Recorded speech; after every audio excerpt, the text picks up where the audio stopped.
My name is Nora Bennett. I'm 41 years old. The month my mother was diagnosed with vascular dementia, I put a small camera on top of her refrigerator. I wasn't looking for anything. I just wanted to know she was eating and taking her medication and not falling when nobody was around. 11 months later, on a Wednesday night, I couldn't sleep. I opened the footage and scrolled back further than I ever had before. At 2 in the morning, I watched my younger brother let himself into her house with his own key, walk straight past her bedroom without stopping, and sit down at her desk in the dark. Before I take you back, this is her side of the story. For every woman who held it together, alone, if you're watching tonight and something in your own house feels a little too quiet lately, stay with me. Let's get into it. The diagnosis came on a gray Thursday in September, in a neurology office with the kind of lighting that makes everyone look slightly unwell. My mother, Diane, sat between me and my brother Craig, and the doctor used the word vascular dementia on the second page of a folder he'd clearly explained 100 times before. My mother nodded the way she nodded when the mechanic told her what a repair would cost. Polite, absorbing, already moving past it, and then she asked, very quietly, if she could have a cup of water. Craig was up before I could even react. I've got it, Mom. Nora's got enough going on with the kids. He said it warmly, like a gift, and my mother smiled at him the way she always smiled at him, like the sun coming out after he'd said something obvious. I drove her home. Craig followed in his own truck. In the passenger seat, my mother watched the storefronts go by on Route 9, and then put her hand over mine on the gear shift. I'm not scared of forgetting things, she said. I'm scared of being a burden to you kids. I told her she'd never be a burden. I believed it when I said it. When we got inside, she walked me to the roll-top desk in the corner of her living room, the one that had been my father's, and tapped the top drawer. Everything that matters is in here. Your father and I built this filing system in 1991. You know where to look if you ever need to. I told her I knew. I didn't think, at the time, that anyone else would need to look before I did. My mother had spent 31 years as a school librarian, the kind who knew every kid's reading level and half their home situations besides. And she'd raised Craig and me and Dale mostly alone after my father's heart gave out when I was 19. She was proud in a specific, private way. She balanced her own checkbook by hand until the week of the diagnosis. Kept receipts and labeled envelopes by month, and would rather have gone without than asked one of us for help. That pride was part of why, I think, none of us had noticed how much ground she'd already lost by the time the neurologist put a name to it. She'd been quietly compensating for over a year, writing herself notes, double-checking things she used to know instantly, and none of her children had thought to ask why. That night, after I got home, I sat at my own kitchen table and thought about the two versions of my mother that now existed side by side. The one who still remembered the exact year she and my father had rebuilt that filing system, and the one who might, someday soon, forget my name in the same room she'd raised me in. I didn't sleep much. I don't think any of us did that week. The camera cost me $79 at an electronics store 2 towns over. The kid behind the counter asked if it was for a nursery. I told him it was for my mother, and he got quiet and threw in a pack of mounting strips for free. The way people do when a stranger's situation lands somewhere close to their own life. I mounted it on top of the fridge where it could see the kitchen table, the back door, and the hallway toward her bedroom. I told her before I turned it on. I sat across from her with 2 cups of coffee and explained. I wanted to know she was eating, taking her pills, not lying on the floor for 6 hours because nobody happened to call. She laughed. A real laugh. Low and surprised. Your father watched me for 40 years. One more set of eyes won't kill me. Craig came by that Saturday with a rotisserie chicken and a bottle of wine. Saw the little white dome on top of the fridge, and gave it half a second of attention before he moved on. Smart, he said. Less for me to worry about. He set the chicken on the counter, kissed our mother on the cheek, and started telling her about a new set of tires he'd put on the truck. That night I downloaded the app, made a folder on my laptop, and set myself a rule. Because I knew myself well enough to need one, I would check it on Sunday afternoons. For 5 minutes, while my kids watched cartoons. Daytime only. There would be nothing worth seeing at night, because at night my mother was asleep. And that was the whole point of the camera, to confirm that the ordinary, boring, uneventful thing was happening the way it should, for a long time. That's exactly what it showed. My mother eating cereal, my mother laughing at a rerun. My mother and Craig at the kitchen table, his hand over hers while she looked for a word that wouldn't come. I skimmed those 5 minutes every Sunday for months and felt, if anything, a low steady relief. Small things slipped past me anyway, the way they do when you're only looking at 5 minutes a week. In November, she called my son by my late father's name and caught herself and laughed it off. In January, she stopped doing the crossword she'd done every morning for 30 years. The newspapers piled up unopened on the porch rail. In March, I noticed her spice rack had been rearranged alphabetically, which she'd never once done in her life. And I found out later that Craig's wife, Amber, had done it to help Mom find things, though my mother had known that kitchen with her eyes closed for 4 decades, and didn't need help finding cinnamon. Craig handled the finances. He'd taken power of attorney the month of the diagnosis, which made sense. He lived 12 minutes from her, I lived 40. And he worked in something vaguely described as asset management, which had always sounded impressive enough that nobody in the family had ever asked him a follow-up question about it. He paid her bills. He managed her accounts. He texted me things like, "Handled it, don't worry," and for a long time I didn't. He also, more than once, suggested I step back a little from my own visits, always with some version of concern wrapped around it. "You've got the kids, Nora. You don't need to be driving out here 3 times a week. I've got Mom." I told myself that was generosity. It took me longer than I'd like to admit to notice it, also kept me at a distance. There was one particular conversation, in December, that I replayed a lot later, once I understood what it had actually been.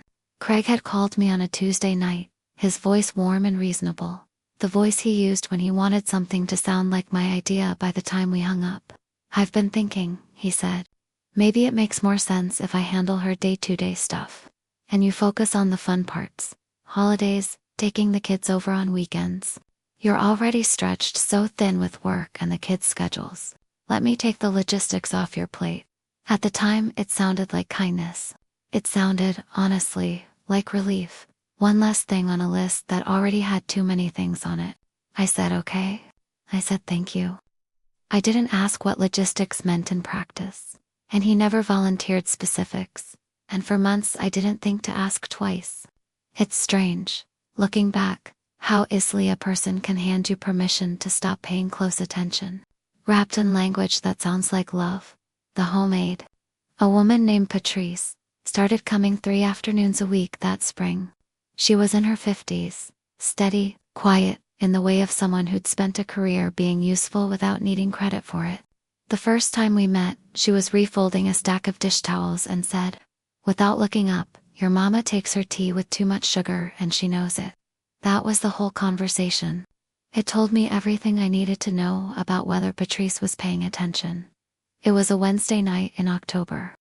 Almost 13 months after the camera went up, when I finally scrolled back further than a week. My youngest had a fever that night, and after I got him settled, I couldn't sleep. So I opened the laptop and, for no reason I could explain to myself later, dragged the slider back 9 months, instead of 9 hours. I landed on a random date in February. The kitchen was dark and still at 1 in the morning, at 1:30, at 1:45. At 1:52, the back door opened. Craig came in without turning on the light, using his phone's flashlight held low against his leg, the way you'd carry a candle so it wouldn't wake anyone. He walked past the open door of our mother's bedroom without slowing down, without glancing in, and went straight to the roll-top desk in the living room, which the camera could just catch through the doorway. He sat. He opened the top drawer. He took out a folder and a checkbook. He wrote something, slowly, the way you write when you're being careful about a signature that isn't yours. 9 minutes later, he closed the drawer, turned off his phone light, and let himself back out. I rewound it. I watched it again. Then I did the thing you do when one impossible clip turns into a question that won't leave you alone. I kept going. Over the next 11 nights, After my kids were in bed, I built a spreadsheet with columns for dates, entry time, exit time, and what I could see him carrying. He came roughly 10 days apart, always between 1:30 and 3 in the morning. He always went to the desk first. Some nights he left with an envelope. One night in April, a small case I recognized as my mother's good jewelry box. One night in June, a stack of paper thick enough that he had to fold it to fit his jacket pocket. I didn't tell anyone, not my husband, not my closest friend Kayla, not our other brother Dale, who'd moved to Arizona a decade earlier and called our mother every Sunday like clockwork and knew none of this. I went to work. I made dinner. I read bedtime stories in a voice that didn't shake. Then I opened the laptop and kept watching, alone, the way you do when you're not ready to say a thing out loud yet, because saying it makes it real. My husband, Todd, noticed something was wrong before I said a word about it. He found me at the kitchen table at 1 in the morning on a Thursday, laptop open, a legal pad covered in handwriting I barely recognized as my own. "Nora, what is this?" I almost told him everything right there. I remember opening my mouth and then closing it again, because some part of me was still hoping I was wrong. Still hoping there was a version of the story where it turned out to be something ordinary. Craig helping himself to gas money, maybe, or borrowing against an inheritance he assumed was coming anyway. Something small enough to be forgiven without anyone having to change how they thought about him. "I think Craig's been taking money from Mom," I finally said. "I don't know how much yet." Todd sat down across from me and didn't say anything for a long moment. Then he said the thing I needed someone to say out loud. "Then you need to find out exactly how much, and you need to stop doing it by yourself at 1 in the morning like it's something to be ashamed of." He was right, but it took me another 2 weeks to actually act on it, because some stubborn part of me kept thinking that if I just gathered enough proof, quietly, on my own, I could hand my mother back her whole life before anyone else even had to know it had been in danger. In one clip from May, Craig stood in our mother's kitchen at 1:40 in the morning with his phone to his ear, pacing, his voice too low for the microphone to catch. His face turned away from the camera the whole time. He stopped pacing once and just listened, for almost 2 minutes. And then I watched his lips form a single word I could read clearly even without sound. "Please." I wrote it in the spreadsheet. Phone call, May 14th, unknown recipient. I didn't cry. Something colder than crying moved through me instead. Something I didn't have a name for yet. On a Thursday when I knew Patrice had the day off and my mother would be napping, I let myself into the house with my own key and went straight to the desk. The bottom drawer stuck the way it always had. The checkbook was in its usual place, in a cracked leather sleeve my father had bought decades earlier. I counted the stubs against the register. 14 checks were missing, torn cleanly along the perforation, with no corresponding entry anywhere. On the counter, my mother kept a small notepad for grocery lists, and I knew her handwriting the way you know your own. The top sheet was ordinary eggs, bread, the name of a prescription. The sheet beneath it was something else entirely. My mother's full signature. Diane R. Bennett, written 11 times in a row. Each attempt a little closer to the one before it, the pressure of the pen changing.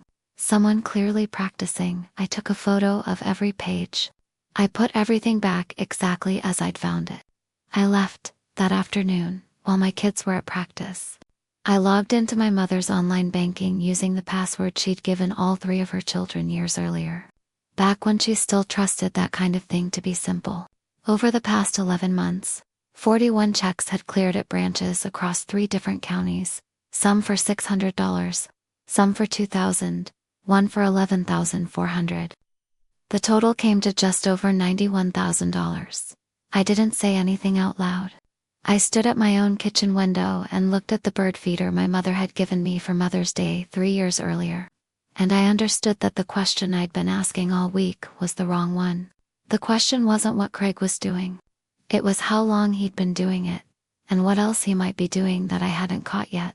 That Sunday, Craig made pot roast at our mother's house, her favorite. Carrots cut on the bias the way she liked them. The good tablecloth out. A single candle lit. He set her pill organizer beside her plate with theatrical care and told her, more than once, how much he loved doing this for her. My son ate 2 helpings and answered every question Craig asked him. Because kids like Craig, he was good at that part. Genuinely good, which was somehow the hardest thing to reconcile with everything else. Partway through dinner, my mother set down her fork and pushed her plate 2 inches forward.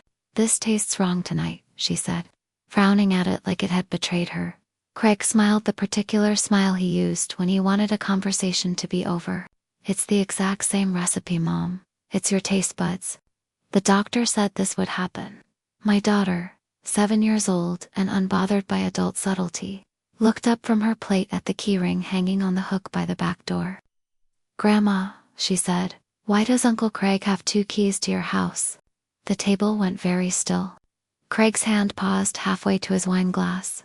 "Because he helps me." "Sweetheart," my mother said automatically. "The way you answer a question you've answered 100 times without thinking about it." Any more? Greg laughed it off smoothly and changed the subject to a fishing trip he had planned. After dinner, he said what he always said. "Nora, take the kids home. I'll clean up." I'd said thank you to that exact sentence every Sunday for nearly a year. "This time," I said, "I'll stay. Mom likes having us both here." His smile flickered, just barely, and then came back. We washed dishes side by side in silence. I dried each plate and stacked it where my mother could reach it, and I did not look at my brother once. The following Monday, I stopped by to grab the mail, before Craig had a chance to get there first. Among the catalogs and coupon flyers was a letter from the Social Security Administration. Already opened, already resealed with a strip of tape that didn't quite match the original fold. It confirmed a change made 10 months earlier. My mother's monthly deposits had been redirected from her personal checking account into a new joint savings account titled Diane R. Bennett and Craig A. Bennett. I remembered, vaguely, signing something as a witness the previous December. Something Craig had described at a family dinner as a clean account for her caregiving expenses. I'd nodded the way you nod when someone explains a tax form. I'd witnessed it. Deposits into that joint account over 10 months totaled nearly $22,000. As far as I could tell from the statements, none of it had ever gone anywhere close to caregiving. I taught a full day of 4th grade with that number sitting behind my ribs like a stone.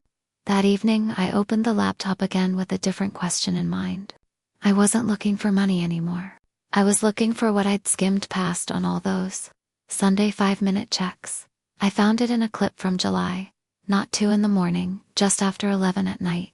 Our mother already asleep. Craig alone in the kitchen, caught in soft profile by the camera, opening the cabinet where her prescriptions were kept. He took down the bottle of her memory medication, shook 3 capsules into his palm, set them on the counter, and then reached into his jacket for a small unmarked bottle. He counted out 3 round white pills, dropped them into the prescription bottle in place of the ones he'd removed, and slipped the real capsules into a plastic bag. Before closing the cabinet and washing his hands like a man finishing a chore, I watched it 4 times. I zoomed in until the picture broke into pixels. I did not sleep. The next morning before my kids were up, I called Kayla, who'd worked as a pharmacy technician for over a decade before switching careers. I described the pills without telling her the whole story yet. Small, round, scored down the middle, being swapped for something else. There was a long pause. "Nora, that sounds like an over-the-counter antihistamine. If your mom's been getting that instead of her actual medication, that's a real problem. That class of drug accelerates cognitive decline in older adults, especially anyone already dealing with dementia. It's on every do not give list there is." I stood at my kitchen window and watched my son eat cereal in his socks, hair sticking up on one side, and I couldn't answer for a long moment. How long would that take to do real damage? It would do exactly what you've probably been noticing. I hung up slowly. My daughter asked what was for dinner. I didn't have an answer ready. I brought everything to Kayla's cousin, a woman named Renata Cole, who did forensic accounting work out of a small office above a bakery 2 towns over. Her waiting room smelled like cinnamon from the shop downstairs, and her desk was so orderly it made me self-conscious about the legal pad I'd brought with me, its pages dog-eared and covered in crossouts. She watched the footage in near silence for almost an hour, pausing every so often to write something down with a mechanical pencil. never once reacting with her face the way I kept expecting her to. When it was over, she folded her hands on the desk and looked at me with the calm of someone who had clearly done this before, more times than I wanted to imagine. I want to walk you through what I'm seeing, because I think it will help for you to hear it in order. She turned her monitor toward me and pulled up a spreadsheet of her own, cleaner and more complete than mine. Conservatively, I can already trace about $113,000 between the forged checks and the redirected Social Security deposits. That's before I subpoena a third account I've found references to in the bank's transfer logs. There's a recurring monthly withdrawal I can't yet explain, and I'd bet money it leads somewhere. And the pills, I said. The pills aren't my department anymore. That's not financial exploitation. That's drug tampering against a vulnerable adult. And depending on what a prosecutor wants to do with it, it can go a lot further than that. She said it plainly, without drama, the way you'd describe a diagnosis. I know a detective who handles exactly this kind of case. Careful, not the kind who kicks down doors for the sake of it. Do you want me to call her now? I said yes. I remember being surprised by how steady my own voice sounded. Saying it, Detective Renata's contact, a woman named Sergeant Yolanda Price, came onto the speakerphone calm and unhurried. The way you'd want someone handling something this fragile to sound. She asked 3 questions. What did I want to happen? What did I not want to happen? And who else in the family knew? I told her I wanted my mother safe and the money recovered for her care. I told her I didn't want my brother destroyed, just stopped. I told her almost no one else knew yet. We can do this quietly, Sergeant Price said. Can you come in Friday morning? I said I would. 2 days later, in the middle of a spelling lesson, my phone buzzed with a call from a number I didn't recognize. The voicemail was from a caseworker named Renee at the state's Adult Protective Services office. Someone had filed a report alleging that I was isolating my mother, blocking a recommended move into a more appropriate care setting, and pressuring both my mother and a sibling. I knew immediately who'd made that call. Renata wasn't surprised when I told her. He's building a record that makes you look like the problem, so that when the real evidence comes out, it reads as retaliation. It's a common move. You don't do anything different. You cooperate completely. Let the caseworker see exactly what's there to see. The home visit happened on a Thursday afternoon. I let the caseworker in, showed her the medication organizer without touching anything first. Let her interview my mother alone in the living room. My mother, in one of her clearer stretches, told her plainly, "My daughter is good to me. My son, I'm honestly not sure anymore." The caseworker wrote it down word for word, and left without concern about me, but with a note in her file about the pill organizer that I hadn't had to point out myself. On the Thursday before I met with Roy, I stopped by while Patrice was mid-shift, mostly just to sit with my mother for an hour. No agenda beyond that. Patrice was folding laundry at the kitchen table when she said, without looking up from the towel in her hands, "I found something a few weeks back." Wasn't sure it was my business to say anything. She went to the counter and came back with my mother's pill organizer, the long plastic kind with a compartment for every day. Monday through Friday held the right capsules, small and familiar. Saturday and Sunday held something rounder, whiter, unmarked. "Your brother fills it Saturday afternoons," Patrice said. I noticed the difference about 6 weeks ago. Told myself it wasn't my place. Then I kept noticing your mother seemed foggier on Sundays and Mondays than any other day of the week, and I stopped being able to tell myself that. I put my hand on her shoulder and thanked her. And she let me, which from Patrice was its own kind of statement. It was the first time anyone outside the people I'd already told had confirmed, on their own, without prompting, that they'd seen the same wrongness I had. It steadied something in me that I hadn't realized needed steadying. Knowing what I now knew about that Sunday compartment made every pot roast dinner after that one nearly unbearable to sit through. But I kept showing up anyway, because the alternative was leaving my mother alone with him. And I wasn't willing to do that while I finished building the case. That following Monday, I sat across from Roy Holston, our mother's attorney of almost 20 years.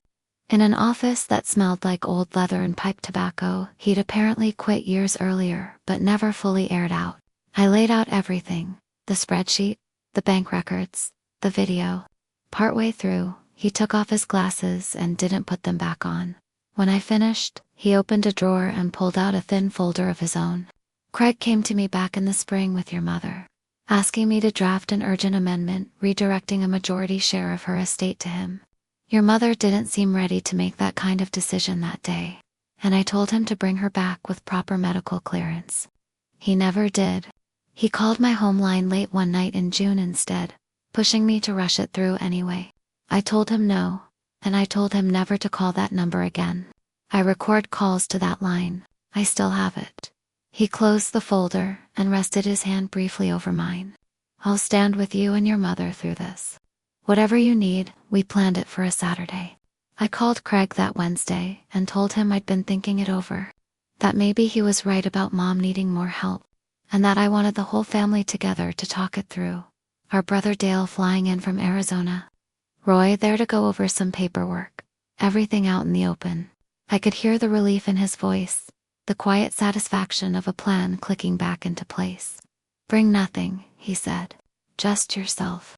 Mom wants it low-key. Saturday morning he arrived carrying a bouquet of white lilies, a little too formal for the occasion, and set them in the center of the kitchen island like a man staging a photo. My mother was in her chair by the window. Dale sat beside her, holding her hand. Patrice sat quietly in the corner.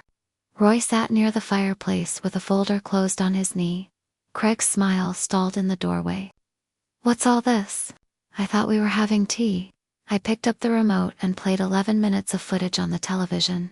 The forged signatures, the check stubs with no entries, the pill swap in the kitchen, the desk drawer at 2 in the morning. His face moved through confusion, then calculation, then nothing at all. My mother watched the whole thing without looking away once, and when it ended, she turned her head slowly toward her son. What did you do to me? She asked, and her voice was steadier than it had been in months. He didn't answer. Roy read him the line from the phone log. 2 uniformed officers stepped out from the study where they'd been waiting quietly, and Sergeant Price read Craig his rights in the middle of our mother's living room. Forgery. Financial exploitation of a vulnerable adult, tampering with a controlled substance. He was crying by the time they cuffed his hands in front of him, gently, the way Sergeant Price had promised she'd allow. Nora, you did this to me, he said as they walked him to the door. No, I said. You did this to Mom.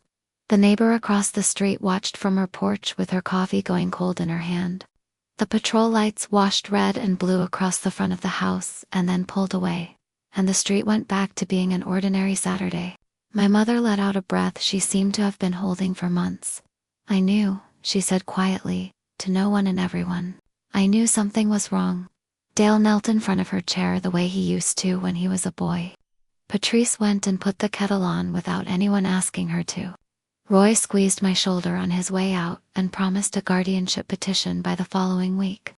My mother took my hand, her grip stronger than I expected from a woman who'd stopped doing the crossword 8 months earlier, and said the only thing that mattered. You're a good one. Nora. Craig pleaded guilty that spring to avoid a trial, restitution of over $113,000. 5 years probation, no contact with our mother for the length of it. Amber filed for divorce 2 months later. I heard about it secondhand, the way you hear about most of a person's life once they've stopped being part of yours. Someone at church mentioned he'd moved into an apartment across town, and I felt nothing when I heard it, which surprised me more than grief would have. Dale stayed for 9 days after the arrest, longer than any visit he'd made in years. We sat on our mother's back porch most evenings, the 2 of us, going through boxes of old photographs neither of us had looked at since our father's funeral. He kept apologizing for not having seen any of it from Arizona, and I kept telling him there was nothing to see from that distance, that I'd barely seen it from 12 minutes away. On his last night, he told me he was going to start calling twice a week instead of once. And he has, every time, without fail, which is a small thing that has mattered more than I expected it to. I moved my mother into a small memory care home on a converted farm road, 40 minutes from my house, with a south-facing window and a kitchen that smelled like bread most afternoons. Patrice took a job there within a week of us asking, and having her familiar face in that building, made the whole transition easier than I'd braced myself for. My mother has good days and hard ones. Some days she calls me by my daughter's name, and it doesn't hurt the way it used to.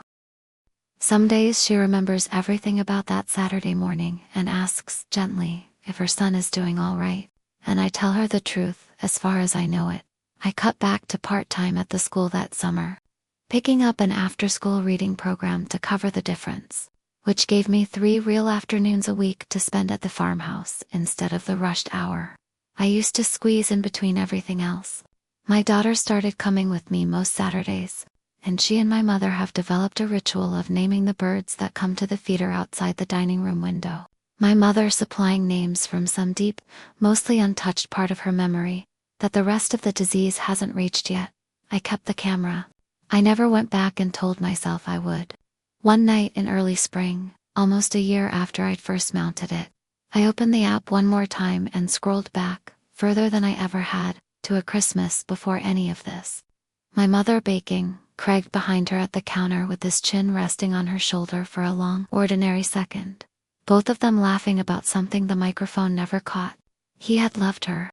That was true once, the same way the other thing was true later. I didn't know what to do with both of those facts, living in the same person. I still don't. Most days I copied the footage onto a small drive and put it in a fireproof box on the top shelf of my closet, and I left it there, unsure whether it was evidence or memory or both, and unsure whether that distinction even mattered anymore. If this story found you tonight, maybe because there's someone in your life you've been quietly worried about and haven't found the words to ask the hard question yet, I hope you ask it. Tell me in the comments what that question is, the one you've been putting off. And if you want more stories like this one, not about revenge, but about a woman quietly doing the right thing when nobody was watching her do it, subscribe so you don't miss the next one. This has been her side of the story for every woman who held it together, alone. I'll see you in the next one.